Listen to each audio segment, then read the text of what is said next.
बसंत पंचमी का दिन, महाराज सरस्वती का दिन, जिस दिन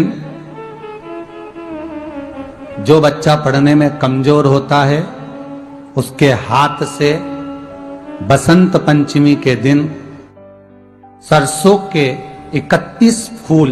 शंकर जी को चढ़ा दिए जाते हैं तो बच्चा पढ़ने में अव्वल निकल जाता है। उसके बच्चे को कभी नहीं कह सकते कि पढ़ने बैठ, वो खुद बैठेगा। केवल आज बसंत पंचमी का दिन, एक ही दिन चढ़ता है। और बाकी के सरसों के फूल आपको मालूम है कि रोग मुक्ति के लिए तो होते ही हैं। ये तो आपको पहले भी वर्णन किया है महाराज कि जब कोई एकदम रोग आ जाए और डॉक्टर एकदम बोल दे कि ये रोग भारी आ गया है और इसकी जांचें जाएंगी और फिर ये कुछ भी हो सकता है, तो क्या करा जाता था कि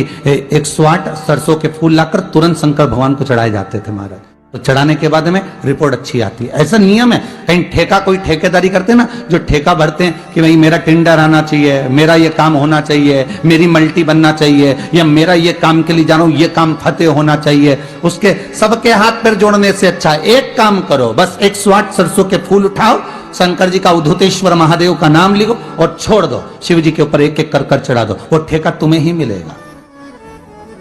वो काम तुम्हारे पास ही आएगा।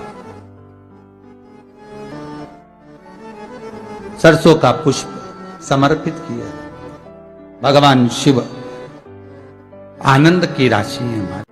अब सरस्वती सुबह ब्रह्म मुहूर्त में निकल, और सरस्वती जब ब्रह्म मुहूर्त में निकलती है, वेद और माला लेकर स्मरण करती है महाराज, भ्रमण करती करती शारदा सरस्वती जब निकली,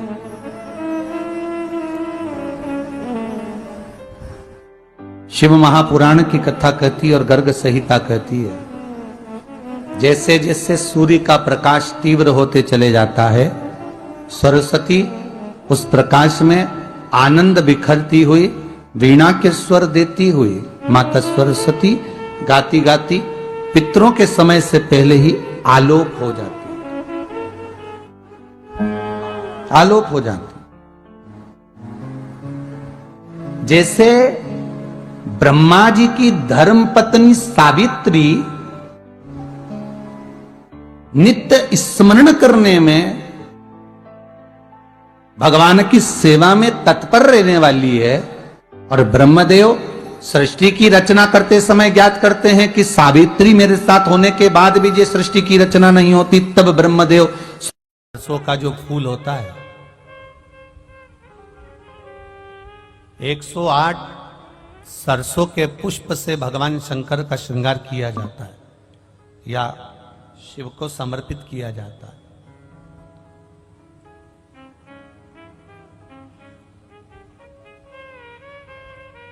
अगर डॉक्टर बोल भी देता है कि ऐसा लग रहा है कि कोई बड़ी बीमारी आने वाली है, शरीर में कोई ऐसा रोग आने वाला है कि ये बहुत बड़ा रहेगा, हम उनको हमेशा कहते आए हैं कि प्रयास करना कि बसंत पंचमी के दिन सरसों के फूल 108 शंकर भगवान को चढ़ जाएं, उसके बाद जांच करवाना प्रारंभ करो, बड़ी बीमारी नहीं आएगी, बाबा उसको टाल ही देगा। उसका नाम महामृत्युंजय है, उसका नाम ही महामृत्युंजय। और हमने पहले भी बैतूल की कथा में कहा था कि सरसों का जो पुष्प होता है, कोई आप कार्य करने के लिए जा रहे हो, कोई ठेकेदारी करने के लिए जा रहे हो, उसमें भी सरसों का पुष्प देवाधिदेव महादेव के लिए बहुत प्रबल होता है, बहुत प्रबल।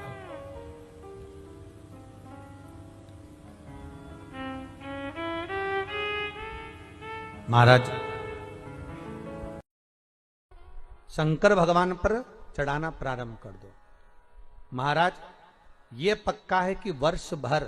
कोई बड़ी बीमारी आपको घेर नहीं सकती अगर सरसों के फूल शिव को चढ़ रहे हैं तो। और प्रयास करना कि सरसों का जो पुष्प होता है महाराज, अगर कोई व्यक्ति को किडनी या लीवर से जुड़ी हुई कोई तकलीफ होती है, या किसी व्यक्ति का एक्सीडेंट हो गया होता है और उसका कोई अंग रह गया हो, कोई शरीर का कोई भाग रह गया और वो काम नहीं कर रहा हो, जैसे किसी के पांव रह जाते हैं एक्सीडेंट के बाद, किसी का हाथ रह जाता है, या कोई अंग काम नहीं कर रहा हो, वहां ब्लड पहुंच नहीं रहा हो, वो जगह एकदम सुन्न हो गई हो, खाली पड़ गई हो, तो उसके लिए शिव महापुराण की कथा कहती है कि सरसों के पुष्प 11 शंकर जी के राइट भाग में, जहां शिव जी के गण दरवाजे के द्वारपाल मणिभद्र जिस जगह पर निवास करते हैं, कौन निवास करते हैं? मणिभद्र। शंकर जी के दरवाजे के द्वारपाल हैं मणिभद्र जी। तो मणिभद्र दरवाजे के द्वारपाल में राइट भाग में मणिभद्र जी विराजते हैं। मतलब राइट भाग कौन सा हुआ? जब आप मंदिर से बाहर निकलेंगे तो राइट भाग, मंदिर में प्रवेश करेंगे जब राइट नहीं होना चाहिए, आप मंदिर से जब जाएं तो राइट भाग। मतलब आप मंदिर से राइट से जाएंगे तो शंकर जी का भी राइट हो जाएगा, क्योंकि शिव जी ऐसे बैठे हैं तो शंकर जी का भी राइट हो गया, देवता उनका भी राइट हो गया, तो राइट भाग सीधा हाथ मणिभद्र जी का स्थान। 11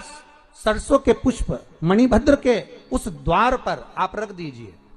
और मणिभद्र के द्वार पर रखकर अंदर जाकर 108 वापिस जब आप बाहर निकल रहे हैं, ये पुष्प आप रखने के बाद एक बार बाहर जाएंगे, फिर वापिस आएंगे मणिभद्र के रखने के बाद, और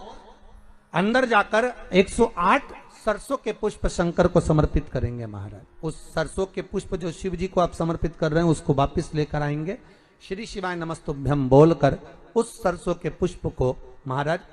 सरसों के तेल की बोतल में उसको डाल लीजिए। शंकर भगवान को किसी भी प्रदोष में, शाम के समय प्रदोष काल में उस तेल को वापस ले जाकर चढ़ा दीजिए शिव जी को, उसको वापस लेकर आ जाइए। उस तेल का प्रयोग आप नाभि में डालिए, और जो शरीर काम नहीं कर रहा उस स्थान पर कम से कम 15 दिन 20 दिन तक उसकी मालिश करना प्रारंभ करिए। बाबा चाहेगा तो चलाने का प्रयास कर देगा, और वो अंग, वो शरीर काम करने लगेगा। मणिभद्र का स्मरण,